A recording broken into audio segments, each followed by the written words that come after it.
बेंगलुरु के एक साथी हैं जो माशाल्लाह अरसे से इस मैदान में काम करते हैं। हमने उनसे बात की, हमने कहा कि इस सिलसिले में आपके पास क्या तजुर्बात हैं और क्या रिपोर्ट है। उन्होंने भी बड़े दर्दनाक हकाइक सुनाए।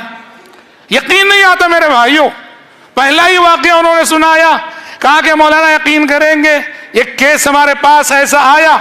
उन्होंने में हमारे पास तस्वीरें भेजी हैं, ख्याली बात ना की, वीडियोस भेजे हैं, तस्वीरें भेजी हैं जो कि अमानत है, दिखाने की चीज नहीं है। बहरहाल उन्होंने कहा एक केस हमारे पास एक लड़की का आया जो हाफिज कुरान है, हाफिज कुरान है और हज की हुई है, शादी अभी नहीं हुई है, हाफिज कुरान है, हज की हुई है और नशे की लानत में मुब्तला है, वल्इयाज़ु बिल्लाह।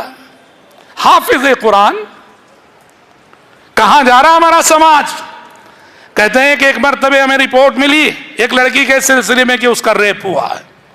हमारी टीम गई तो तहकीक करने पे पता चला कि मसला रेप का नहीं है, वो मसला ही कुछ और है। कहा क्या मसला है।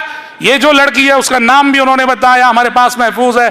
कहा कि मसला असल में ये है, ये नशे की आदी लड़की है, ड्रग्स ले के जो है नशे की आदी हो चुकी है लड़की। और नौजुबिल्लाह नौजुबिल्लाह एक ऑटो ड्राइवर उसको रखकर धंधा चलाता है जिस्म फरोशी का।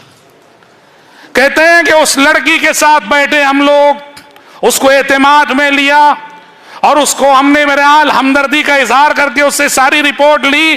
कहने लगे उसने 40 लड़कियों के नाम दिए, फोन नंबर के साथ, एड्रेस के साथ। कहा कि ये मेरी सहेलियां हैं, ये 40 की 40 लड़कियां नशे की लानत में मुब्तला है। और ये किस कहां की जानते हैं, 3 एरिया बेंगलुरु के, शिवाजी नगर जहां हम हैं, शिवाजी नगर, सबसे पहले ट्यानरी रोड, शिवाजी नगर और आरटी नगर। कहा कि इन 3 एरियो की ये 40 लड़कियां हैं, फोन नंबरों के साथ और एड्रेस के साथ उसने सबूत दिए। ये सब नशे की लानत में मुब्तला है। समाज कहां जा रहा है हमारा। आंख बंद करके गुजर जाओ तो कुछ नहीं, और आंख खुली रखकर अगर देखोगे वल्लाह नींद हराम हो जाएगी कि हश्र के मैदान में अल्लाह को हम क्या जवाब देंगे। आखिर समाज के तय हमारी जिम्मेदारी बहुत अजीम है।